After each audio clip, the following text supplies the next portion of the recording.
আসসালামু আলাইকুম ওয়ারাহমতুল্লাহি ওবারাকাতুহু। প্রিয় ভাইরা, আপনারা শুনছেন আর রাহিকুল মাকতুম থেকে প্রিয় নবী মোহাম্মদ সাল্লাল্লাহু আলাইহি ওয়াসাল্লামের জীবনীর ২৭তম পর্ব। আজকের পর্বে রয়েছে খন্দকের যুদ্ধের প্রথম অংশ। যারা চ্যানেলটিতে নতুন তাদের উদ্দেশ্যে বলবো, দয়া করে সাবস্ক্রাইব করে নিন, এবং যারা ইতিপূর্বে সাবস্ক্রাইব করে নিয়েছেন তাদের অসংখ্য ধন্যবাদ। শুরু করছি খন্দকের যুদ্ধ। ১ বছরের বেশি সময় যাবৎ মুসলমানদের সামরিক তৎপরতা চালানোর ফলে জাজিরাতুল আরব তথা আরব উপদ্বীপে শান্তি প্রতিষ্ঠিত হয়। চারিদিকে মুসলমানদের প্রভাব প্রতিপত্তির বিস্তার ঘটে। এই সময়ে ইহুদিরা তাদের ঘৃণা আচরণ, ষড়যন্ত্র এবং বিশ্বাসঘাতকতার কারণে নানা ধরনের অবমাননা ও অসম্মানের সম্মুখীন করে, কিন্তু তবু তাদের আক্কেল হয়নি। তারা কোনো শিক্ষাও গ্রহণ করেনি। খয়বরের নির্বাসনের পর ইহুদিরা অপেক্ষায় থাকে যে মুসলমান এবং মূর্তিপূজকদের মধ্যে যে সংঘাত চলছে তার পরিণাম কোথায় গিয়ে পৌঁছে দেখা যাক। কিন্তু পরিস্থিতি ক্রমেই মুসলমানদের অনুকূলে যাচ্ছিল। দূর দূরান্তে ইসলামের জয় জয়কার ছড়িয়ে পড়ছিল। এসব দেখে ইহুদিরা হিংসায় জ্বলে পুড়ে ছারখার হতে লাগলো। তারা নতুন করে ষড়যন্ত্র শুরু করল।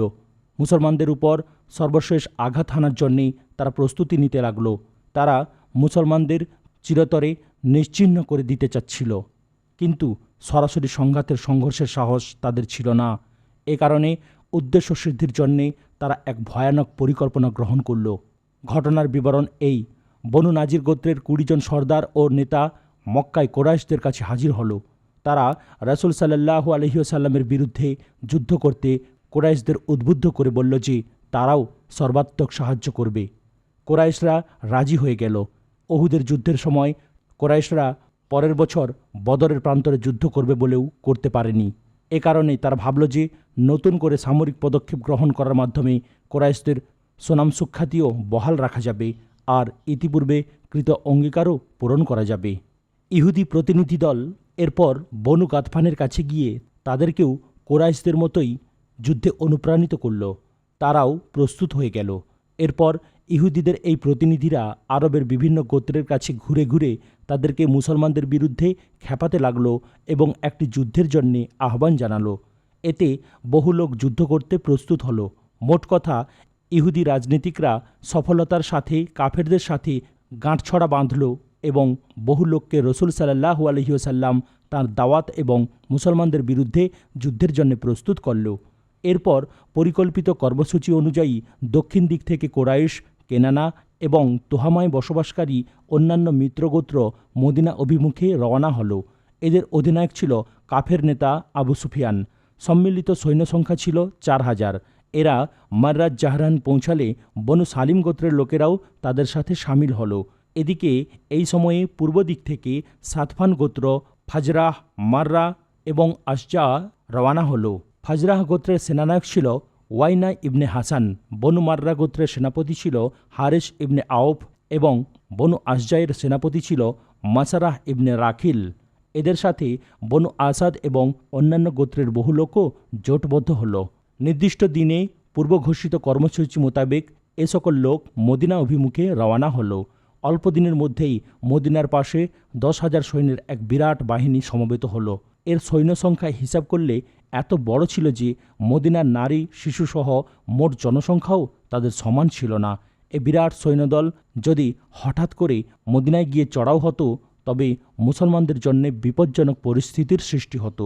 এটাও বিচিত্র ছিল না যে মুসলমানদের তারা পুরোপুরি নিশ্চিহ্ন করে দিত, কিন্তু মদিনায় মুসলমানদের নেতা ছিলেন অত্যন্ত জাগ্রত ও বিবেক সচেতন। পরিস্থিতির গুরুত্ব অনুযায়ী তিনি সিদ্ধান্ত গ্রহণ করতেন। বিভিন্ন গোত্রের সৈন্যরা মদিনা অভিমুখে রওনা হয়েছে এ খবর যথাসময়ে ইসলামী রাষ্ট্রে তথ্য সরবরাহে নিযুক্ত গুপ্তচররা রাসূল সাল্লাল্লাহু আলাইহি ওয়াসাল্লামকে অবহিত করলেন। এ খবর পাওয়ার সাথে সাথে রাসূল সাল্লাল্লাহু আলাইহি ওয়াসাল্লাম বিশিষ্ট সাহাবাদের সঙ্গে নিয়ে মজলিসে শুরার বৈঠকে বসে মদিনার প্রতিরক্ষার কৌশল সম্পর্কে আলোচনা করতে লাগলেন। আলোচনা পর্যালোচনার পর হজরত সালমান ফার্সি রাহমাতুল্লাহ আলাইহির একটি প্রস্তাব সর্বসম্মতিক্রমে অনুমোদন করা হয়। হজরত সালমান রাদিয়াল্লাহু তাআলা আনহু তার প্রস্তাব এভাবে পেশ করেছিলেন: হে আল্লাহর রাসূল, পারস্যে আমাদের ঘেরাও করা হলে আমরা চারিদিকে পরিখা খনন করতাম। এটা ছিল সুনিশ্চিত প্রতিরক্ষা প্রস্তাব। আরবের জনগণ এ ধরনের কৌশল সম্পর্কে অবহিত ছিল না। রাসূল সাল্লাল্লাহু আলাইহি ওয়াসাল্লাম এ প্রস্তাব অনুমোদন করে অবিলম্বে খনন কাজ শুরুর নির্দেশ দিলেন।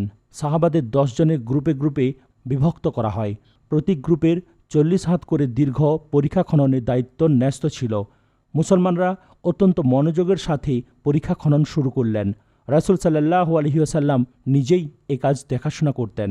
তিনি নিজেও পরীক্ষা খননে অংশগ্রহণ করেন। সহিহ বুখারী শরীফে হযরত সাহল ইবনে সাদ রাদিয়াল্লাহু তাআলা আনহু থেকে বর্ণিত আছে যে, আমরা রাসূল সাল্লাল্লাহু আলাইহি ওয়াসাল্লামের সাথে খন্দকে ছিলাম। লোকেরা খনন করছিলেন এবং আমরা কাঁধে মাটি বহন করে দূরে ফেলে আসছিলাম। এই সময়ে রাসূল সাল্লাল্লাহু আলাইহি ওয়াসাল্লাম বলেছিলেন, আখেরাতের জীবনই তো প্রকৃত জীবন। ওগো করুণাময়, আনসার আর মুহাজিরদের ক্ষমা করে দাও। অপর এক বর্ণনায় হযরত আনাস রাদিয়াল্লাহু তাআলা আনহু থেকে বর্ণিত আছে যে, রাসূল সাল্লাল্লাহু আলাইহি ওয়াসাল্লাম খন্দকের দিকে গমন করে দেখতে পেলেন যে এক শীতের সকালে মুহাজির ও আনসাররা পরীক্ষা খননের কাজে নিয়োজিত রয়েছেন। তাদের কাছে কোনো কৃতদাস ছিল না যারা তাদের পরিবর্তে এ কাজ করে দিত। রাসূল সাল্লাল্লাহু আলাইহি ওয়াসাল্লাম সাহাবাদের কষ্ট এবং ক্ষুধার্ত অবস্থা দেখে বললেন, হে আল্লাহ, জীবন্ত আখিরাতের জীবন সে নিশ্চয়ই।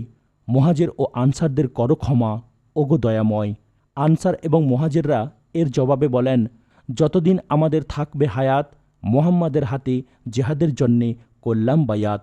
সহিহ বুখারী শরীফে হযরত বারা ইবনে আযিব রাদিয়াল্লাহু তাআলা আনহু থেকে বর্ণনা রয়েছে যে, আল্লাহর রাসূলকে আমি দেখেছি তিনি খন্দকের যুদ্ধে মাটি খনন করছেন। ধুলোবালিতে তার দেহ আচ্ছন্ন হয়ে গিয়েছিল, তার চুল ছিল অনেক। সেই অবস্থাতেই তিনি মাটি খনন করছেন আর বলছেন, তুমি বিনে হেদায়াত পেতাম না হে রাজাধিরাজ, দিতাম না জাকাত আর পড়তাম না নামাজ। শান্তি দাও যেন আমাদের শক্ত থাকে মন, লড়াই হলে অটল রেখো আমাদের চরণ। আমাদের বিরুদ্ধে ওরা দিল লোকদের উস্কানি, ফিতনাতে শির হবে না নত সে তো আমরা জানি। হযরত বারা বলেন, রাসূল সাল্লাল্লাহু আলাইহি ওয়াসাল্লাম শেষের কথাগুলো দৃঢ়তার সাথে উচ্চারণ করতেন। অন্য এক বর্ণনায় কবিতার শেষ 2 লাইন এভাবে লেখা হয়েছে, ওরা যদি জুলুম করে ফিতনায় ফেলতে চায়, আমরা হব তারা যারা মাথা না নোয়ায়। মুসলমানরা একদিকে বিপুল উৎসাহ উদ্দীপনার সাথে কাজ করছিলেন, অন্যদিকে প্রচণ্ড ক্ষুধা সহ্য করছিলেন। সে কথা চিন্তা করলে বুক ধক করে ওঠে। হযরত আনাস রাদিয়াল্লাহু তাআলা আনহু বলেন, পরীক্ষা খননকারীদের কাছে কিছু জব নিয়ে আসা হতো এবং গরম করা কিছু চিকনাই নিয়ে আসা হতো। নিরস ও বিস্বাদ এ খাবারই তারা খেতেন। আবু তালহা রাদিয়াল্লাহু তাআলা আনহু বলেন, আমরা রাসূল সাল্লাল্লাহু আলাইহি ওয়াসাল্লামের কাছে ক্ষুধার কথা বলতাম এবং পেটের কাপড় খুলে একটি পাথর দেখালাম। রাসূল সাল্লাল্লাহু আলাইহি ওয়াসাল্লাম তার পেটে বাঁধা 2টি পাথর আমাদের দেখালেন। পরীক্ষা খননকালে নবুয়তের কয়েকটি নিদর্শনও প্রকাশ পেয়েছিল। সহিহ বুখারীতে উল্লেখ রয়েছে যে, হযরত জাবের ইবনে আব্দুল্লাহ রাদিয়াল্লাহু তাআলা আনহু রাসূল সাল্লাল্লাহু আলাইহি ওয়াসাল্লামকে ক্ষুধায় কাতর দেখে একটি বকরির বাচ্চা জবাই করেন। তার স্ত্রী এক সা অর্থাৎ প্রায় 2.5 কেজি জবের রুটি তৈরি করেন। এরপর রাসূল সাল্লাল্লাহু আলাইহি ওয়াসাল্লামের কাছে গোপনভাবে বলেন যে, আপনার কয়েকজন ঘনিষ্ঠ সাহাবাকে নিয়ে আমার বাসায় একটু আসুন। কিন্তু রাসূল সাল্লাল্লাহু আলাইহি ওয়াসাল্লাম খনন কাজে নিয়োজিত সকল সাহাবাকে সঙ্গে নিয়ে রওয়ানা হলেন। সাহাবাদের সংখ্যা ছিল 1000। অতঃপর সকল সাহাবা পেট ভরে রুটি গোশত খেলেন। উনুনের উপর গোশতের হাঁড়ি তখনও টকবক করে ফুটছিল। রুটি যত তৈরি করা হচ্ছিল তার সবই পরিবেশন করা হচ্ছিল, কিন্তু শেষ হচ্ছিল না। একের পর এক রুটি তৈরি করা হচ্ছিল। হযরত নোমান ইবনে বশিরের বোন খন্দকের কাছে কিছু খেজুর নিয়ে এলেন। তিনি এনেছিলেন এজন্যে যে তার ভাই এবং মামা খাবেন। রাসূল সাল্লাল্লাহু আলাইহি ওয়াসাল্লামের কাছে নিয়ে যাওয়ার সময় তিনি খেজুরগুলো চেয়ে নিয়ে একটি কাপড় বিছিয়ে তার উপর ছড়িয়ে দিলেন। এরপর খনন কাজে নিয়োজিত সাহাবাদের খেতে ডাকলেন। সাহাবারা খেতে শুরু করলেন। তারা যত খাচ্ছিলেন খেজুর ততই বাড়ছিল। সবাই পেট ভরে খেয়ে কাজে চলে গেলেন। খেজুর তখনও বিছানো কাপড়ের বাইরে পড়ে যাচ্ছিল। উল্লিখিত 2টি ঘটনার চেয়ে বিস্ময়কর একটি ঘটনা সেই সময় ঘটেছিল। ইমাম বুখারী হযরত জাবের রাদিয়াল্লাহু তাআলা আনহু থেকে সেই ঘটনা বর্ণনা করেন। হযরত জাবের রাদিয়াল্লাহু তাআলা আনহু বলেন, আমরা পরীক্ষা খনন করছিলাম, হঠাৎ একটা বড় পাথর পড়ল। কিছুতেই সেটি আমরা নড়াতে পারছিলাম না। আমরা তখন রাসূল সাল্লাল্লাহু আলাইহি ওয়াসাল্লামের কাছে একথা জানালাম। তিনি বললেন, আমি আসছি। রাসূল সাল্লাল্লাহু আলাইহি ওয়াসাল্লামের পেটে তখন পাথর বাঁধা। তিনি কোদাল দিয়ে পরীক্ষার ভেতর সেই পাথরের উপর আঘাত করলেন। সাথে সাথে সেই পাথর ধুলোবালির স্তূপে পরিণত হল। হযরত বারা ইবনে আযিব রাদিয়াল্লাহু তাআলা আনহু বলেন, পরীক্ষা খননের সময় একটি বিরাট পাথর অন্তরায় হয়ে দাঁড়ালো। কোদাল নিয়ে আঘাত করলে কোদাল ফিরে আসছিল। এ ব্যাপারটি রাসূল সাল্লাল্লাহু আলাইহি ওয়াসাল্লামকে আমরা জানালাম। তিনি কোদাল হাতে নিয়ে এবং বিসমিল্লাহ বলে আঘাত করলেন। পাথরের একাংশ ভেঙে গেল। তিনি বললেন, আল্লাহু আকবার, আমাকে শাম দেশ অর্থাৎ সিরিয়ার চাবি দেয়া হয়েছে। আল্লাহর শপথ, আমি এখন সেখানে লাল মহল দেখতে পাচ্ছি। এরপর দ্বিতীয় আঘাত করলেন, আরও একটি টুকরো বের হলো। তিনি বললেন, আল্লাহর শপথ, আমি এখন মাদায়েনের শ্বেতমহল দেখতে পাচ্ছি। এরপর তৃতীয় আঘাত করে বললেন, বিসমিল্লাহ। এতে পাথরের বাকি অংশ কেটে গেল। তিনি বললেন, আল্লাহু আকবার, আমাকে ইয়েমেনের চাবি দেয়া হয়েছে। আমি এখন সানআর ফটক দেখতে পাচ্ছি। ইবনে ইসহাক একই ধরনের বর্ণনা হযরত সালমান ফারসি রাদিয়াল্লাহু তাআলা আনহু থেকেও উল্লেখ করেছেন। মদিনা শহর উত্তর দিকে খোলা, অন্য তিন দিকে পাহাড় পর্বত এবং খেজুর বাগানে ঘেরা। রাসূল সাল্লাল্লাহু আলাইহি ওয়াসাল্লাম একজন বিচক্ষণ সমর বিশারদ ছিলেন। তিনি জানতেন যে মদিনায় অমুসলিমরা হামলা করতে উত্তর দিক থেকেই আসবে, তাই তিনি শুধু উত্তরেই পরীক্ষা খনন করেন। মুসলমানরা পরীক্ষা খননের কাজ সমভাবে চালিয়ে যান। সারাদিন তারা খনন কাজ করতেন, সন্ধ্যায় ঘরে ফিরে যেতেন। কাফের বাহিনী মদিনার উপকণ্ঠে আসার আগেই পরিকল্পনা অনুযায়ী পরীক্ষা খননের কাজ শেষ হয়ে যায়। কোরাইশরা তাদের 4000 সৈন্যসহ এসে মদিনার রওমা, জারফ এবং জাগাবার মাঝামাঝি মাজমাউল আশআলে তাঁবু স্থাপন করল। অন্যদিকে গাতফান এবং তাদের নজদের মিত্ররা 6000 সৈন্যসহ এসে ওহুদের পূর্ব দিকে জাম্ব নকমে এলাকায় তাঁবু স্থাপন করল। আল্লাহ তাআলা বলেন, মোমেনরা যখন সম্মিলিত বাহিনীকে দেখল তখন বলে উঠল, এটা তো তাই যা আল্লাহ ও তাঁর রাসূল যার প্রতিশ্রুতি আমাদেরকে দিয়েছিলেন, এবং আল্লাহ ও তাঁর রাসূল সত্যই বলেছিলেন। আর এতে তাদের ঈমান ও আনুগত্য বৃদ্ধি পেল। সূরা আল আহজাব আয়াত নম্বর 22। কিন্তু মোনাফেক ও দুর্বল চিত্তের লোকদের দৃষ্টি ওদের উপর পতিত হলে তারা ভয়ে কেঁপে উঠল। আল্লাহ রাব্বুল আলামিন বলেন, এবং মোনাফেকরা ও যাদের অন্তরে ছিল ব্যাধি, তারা বলছিল, আল্লাহ এবং তাঁর রাসূল আমাদের যে প্রতিশ্রুতি দিয়েছিলেন তা প্রতারণা ব্যতীত কিছুই নয়। সূরা আহজাব আয়াত নম্বর 12। অমুসলিমদের সম্মিলিত বাহিনীর সাথে মোকাবেলার জন্যে রাসূল সাল্লাল্লাহু আলাইহি ওয়াসাল্লাম 10,000 সৈন্যের একটি বাহিনী প্রস্তুত করেন। তারা সালআ পাহাড়ের দিকে পিঠ রেখে দুর্গ অবরোধের রূপ গ্রহণ করেন। সামনে ছিল খন্দক বা পরিখা।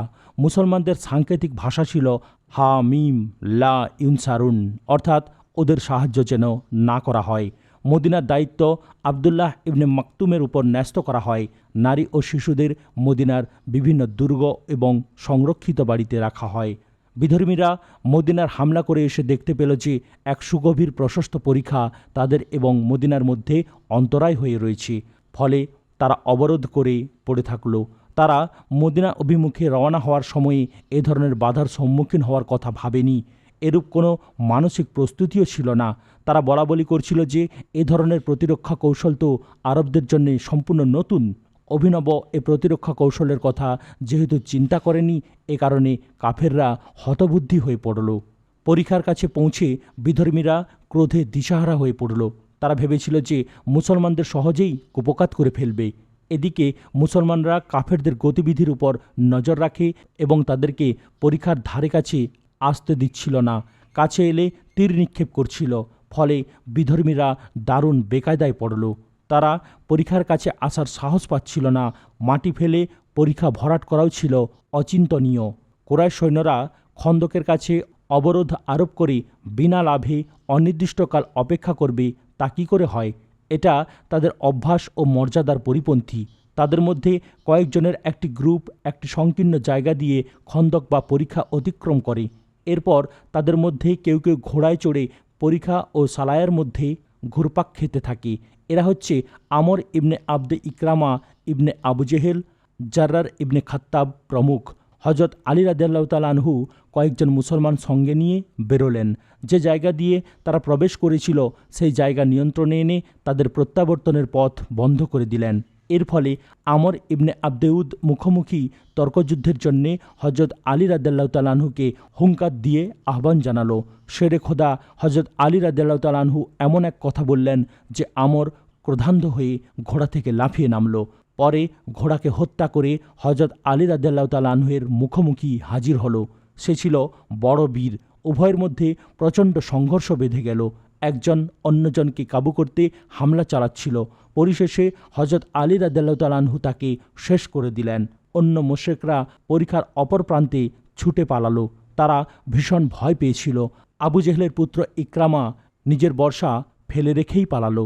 মুশরিকরা পরিখা অতিক্রম অথবা পরিখা ভরাট করে রাস্তা তৈরির সব রকম চেষ্টা করল, কিন্তু মুসলমানরা তাদেরকে পরিখার কাছে আসতে দিচ্ছিলেন না।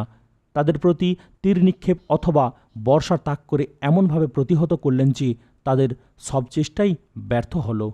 এ ধরনের প্রচণ্ড মোকাবেলার কারণে সাহাবাই কেরামের কয়েক ওয়াক্ত নামাজ কাজা হয়ে গিয়েছিল। বুখারী ও মুসলিম শরীফে হযরত জাবের রাদিয়াল্লাহু তাআলা আনহু থেকে বর্ণিত আছে যে হযরত ওমর রাদিয়াল্লাহু তাআলা আনহু খন্দকের দিনে এলেন এবং কাফেরদের কঠোর ভাষায় সমালোচনা করে রাসূলুল্লাহ সাল্লাল্লাহু আলাইহি ওয়াসাল্লামকে বললেন, হে আল্লাহর রাসূল, আজ আমি সূর্য ডুবু অবস্থায় নামাজ আদায় করেছি। রাসূল সাল্লাল্লাহু আলাইহি ওয়াসাল্লাম বললেন, আর আমি তো এখনও নামাজ আদায়ই করিনি। সাহাবারা এরপর রাসূল সাল্লাল্লাহু আলাইহি ওয়াসাল্লামের অজু করার পর অজু করলেন। রাসূল সাল্লাল্লাহু আলাইহি ওয়াসাল্লাম আসরের নামাজ আদায় করলেন। ততক্ষণে সূর্য ডুবে গেছে। এরপর মাগরিবের নামাজ আদায় করলেন। রাসূল সাল্লাল্লাহু আলাইহি ওয়াসাল্লাম আসরের নামাজ কাজা পড়তে বাধ্য হওয়ায় মনে খুব কষ্ট পেলেন। তিনি পৌত্তলিকদের জন্য বদদোয়া করলেন। সহিহ বুখারী শরীফে হযরত আলী রাদিয়াল্লাহু তাআলা আনহু থেকে বর্ণিত আছে যে রাসূল সাল্লাল্লাহু আলাইহি ওয়াসাল্লাম খন্দকের দিনে বললেন, হে আল্লাহ তাআলা, সকল মুশরিক সহ তাদের ঘর এবং কবরকে আগুনে ভরে দিন।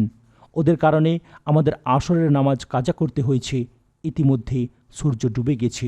মুসনাদে আহমদ এবং মুসনাদে শাফিঈতে বর্ণিত রয়েছে যে মুশরিকরা রাসূল সাল্লাল্লাহু আলাইহি ওয়াসাল্লামকে জোহর, আসর, মাগরিব এবং এশার নামাজ যথাসময়ে আদায় করতে দেয়নি। রাসূল সাল্লাল্লাহু আলাইহি ওয়াসাল্লাম এসব নামাজ একত্রে আদায় করেছিলেন। ইমাম নববী বলেন, উল্লিখিত হাদিসসমূহের বর্ণনার বৈপরীত্য সম্পর্কে বলা যায় যে সবগুলো হাদিসের বক্তব্য যথার্থ। খন্দকের যুদ্ধ কয়েকদিন যাবৎ চলেছিল।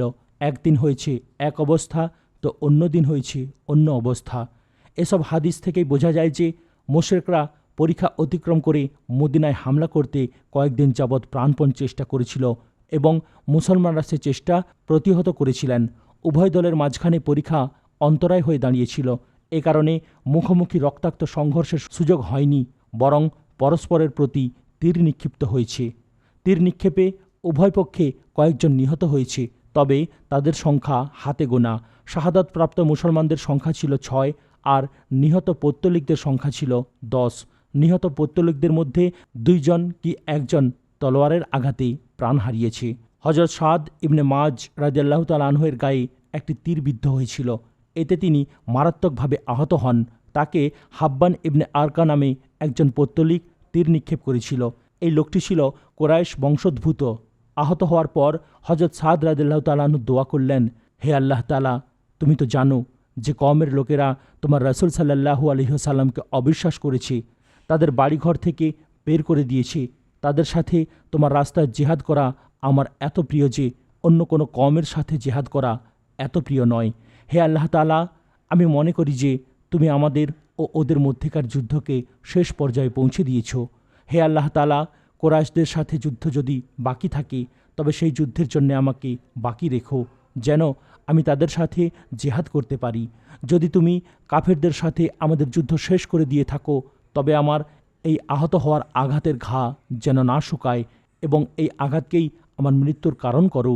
দোয়ার শেষে তিনি বললেন, হে আল্লাহ তাআলা, বনু কুরাইজার ব্যাপারে আমার চক্ষু শীতল না হওয়া পর্যন্ত যেন আমার মৃত্যু না হয়। মোট কথা, মুসলমানরা একদিকে যুদ্ধক্ষেত্রে সমস্যার সম্মুখীন ছিল, অন্যদিকে ষড়যন্ত্র ও কুচক্রের ঘৃণ্য তৎপরতা অব্যাহত ছিল। ষড়যন্ত্র ও চক্রান্তকারীরা মুসলমানদের দেহে বিষ ঢুকিয়ে দেওয়ার চেষ্টা করছিল। বনু নাজির গোত্রের দুর্বৃত্ত নেতা হুয়াই ইবনে আখতাব বনু কুরাইজা গোত্রের লোকদের কাছে এসে তাদের সর্দার কাব ইবনে আসাদের কাছে হাজির হলো। এই কাব ইবনে আসাদই ছিল বনু কুরাইজার পক্ষ থেকে অঙ্গীকার সম্পাদনের মধ্যস্থকারী। এই লোকটি রাসূল সাল্লাল্লাহু আলাইহি ওয়াসাল্লামের সাথে এই মর্মে চুক্তি করেছিল যে যুদ্ধের সময় তাকে সাহায্য করবে। ইতিপূর্বে এ বিষয়ে আলোচনা করা হয়েছে। হুয়াই এসে কাবের দরজায় আওয়াজ দিল। হুয়াইকে দেখামাত্র কাব দরজা ভেতর থেকে বন্ধ করে দিল, কিন্তু হুয়াই এমন সব কথা বলল যে শেষ পর্যন্ত দরজা খুলে দিল। দরজা খোলার পর হুয়াই বলল, হে কাব, আমি তোমার জন্যে জামানা, সম্মান এবং উদ্বেলিত সমুদ্র নিয়ে এসেছি। আমি সব কোরাইশ সর্দার সহ সব কোরাইশকে রুমার মাজমাউল আশআলে এনে সমবেত করেছি।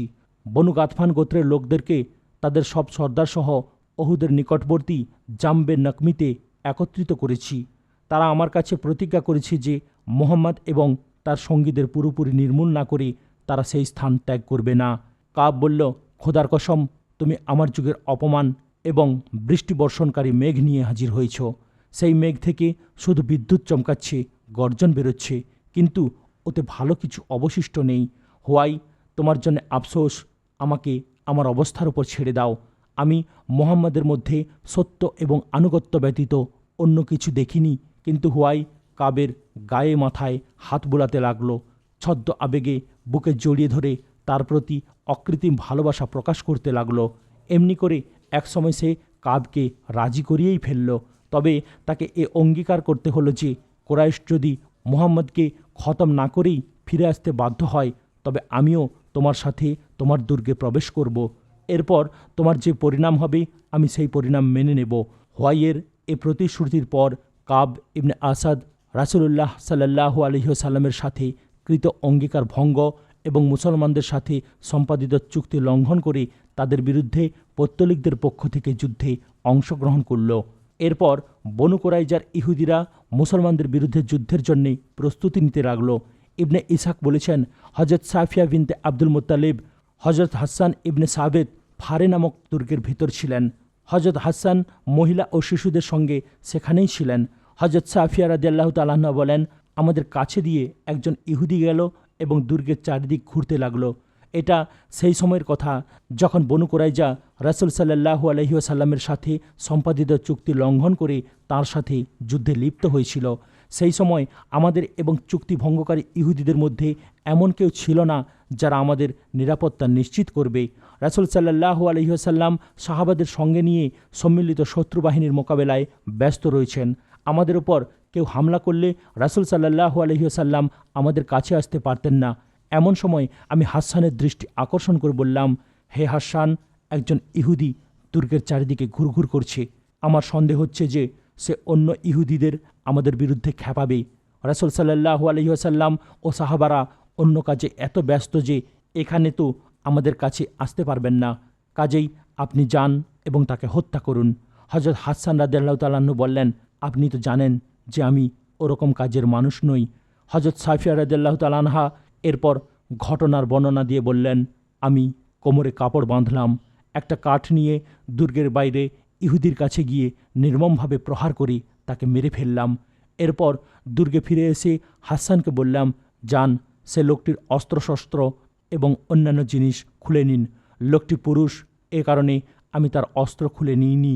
হযরত হাসান রাদিয়াল্লাহু তাআলা আনহু বললেন, ওর অস্ত্র এবং জিনিসপত্রে আমার কোনো প্রয়োজন নেই। মুসলমান নারী ও শিশুদের নিরাপত্তায় রাসূল সাল্লাল্লাহু আলাইহি ওয়াসাল্লামের ফুফুর এই বীরত্বপূর্ণ কাজের দারুণ প্রভাব পড়ল। ইহুদিরা মনে করল যে দুর্গের ভিতর মুসলমানদের সহায়ক সেনা ইউনিট রয়েছে। ইহুদিরা এ কারণে সেই দুর্গের কাছে অন্য কাউকে পাঠাতে সাহসী হয়নি, অথচ সেখানে কোনো সৈন্যই ছিল না।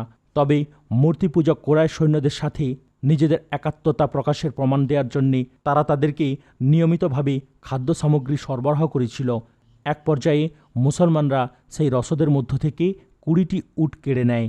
মোট কথা, ইহুদিদের অঙ্গীকার ভঙ্গের খবর পাওয়ার সাথে সাথে রাসূল সাল্লাল্লাহু আলাইহি ওয়াসাল্লাম সে ব্যাপারে মনোযোগী হলেন। তিনি প্রথমে ব্যাপারটির সত্যতা যাচাই করতে চাইলেন, যাতে বনু কুরাইজার প্রকৃত ভূমিকা স্পষ্ট হয়। সম্পাদিত চুক্তি শর্ত লঙ্ঘনের প্রমাণ পাওয়া গেলে সেই আলোকে প্রয়োজনীয় সামরিক ব্যবস্থা গ্রহণ করা হবে। এজন্যেই আল্লাহ রাসূল সাল্লাল্লাহু আলাইহি ওয়াসাল্লাম কয়েকজন সাহাবাকে প্রেরণ করলেন।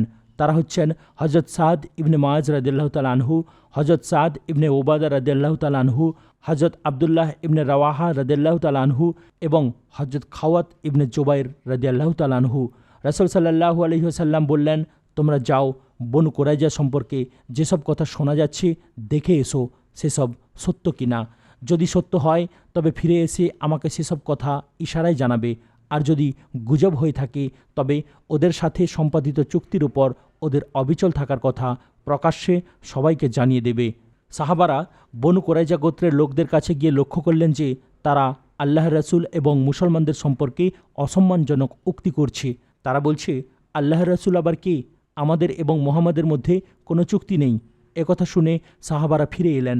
রাসূল সাল্লাল্লাহু আলাইহি ওয়াসাল্লামের কাছে এসে ইশারায় শুধু বললেন, আদল এবং কারাহা, অর্থাৎ আদল এবং কারাহা গোত্রের লোকেরা মুসলিম প্রতিনিধি দলের সাথে যেরকম বিশ্বাসঘাতকতা করেছিল, বনু কোরাইজাও সেই ধরনের বিশ্বাসঘাতকতায় লিপ্ত রয়েছে। ইশারায় বোঝাতে চাইলেও অন্য সাহাবারা বুঝে ফেললেন। ফলে এক ভয়াবহ পরিস্থিতির সম্মুখীন হলেন সকলেই। প্রকৃতপক্ষে মুসলমানদের সামনে তখন জটিল অবস্থা। পেছনে রয়েছে বনু কোরাইজা গোত্র, তারা হামলা করলে সেই হামলা ঠেকানোর মতো কেউ নেই। সামনে রয়েছে কাফেরদের সম্মিলিত সেনাদল, ওদের প্রতি অমনোযোগী হওয়ারও উপায় নেই। মুসলমান নারী ও শিশুদের নিরাপত্তার কোনো ব্যবস্থা ছিল না। তারা বিশ্বাসঘাতক ইহুদিদের নাগালের মধ্যে অবস্থান করছিলেন। এসব কারণে মুসলমানদের মানসিক অবস্থা খুবই নাজুক হয়ে পড়েছিল।